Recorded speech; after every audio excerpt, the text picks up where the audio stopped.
Le 20 février 1961, la République du Congo, depuis devenue République démocratique du Congo, et la République populaire de Chine nouaient officiellement des relations diplomatiques. Cette reconnaissance mutuelle a rapidement donné naissance à une relation fructueuse, placée sous l'égide des bénéfices mutuels.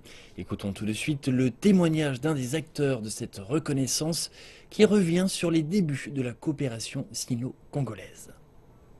Vous savez, j'ai eu la chance de vivre cette expérience de la coopération, déjà dans les négociations.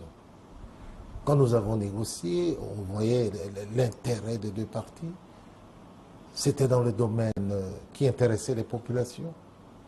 J'ai obtenu, par exemple, l'arrivée des médecins chinois.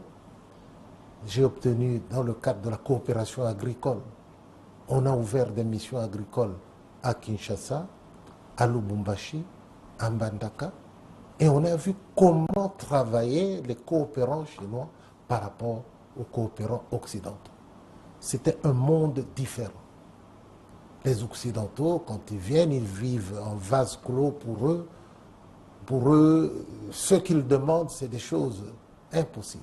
Et on a vu des gens qu'on ne connaissait pas, qui viennent, qui travaillent avec la population, qui parlent facilement la langue locale en quelques mois. Mais au-delà de cela, c'est d'abord le type de coopération. C'est une coopération où tout le monde trouve son compte. La Chine trouve son compte, le pays concerné, surtout les pays africains, trouvent leur compte.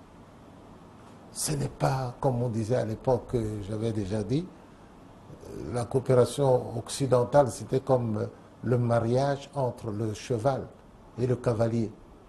Le cavalier est toujours au-dessus du cheval. Tandis que là, c'est un mariage gagnant-gagnant, comme on le dit en Chine.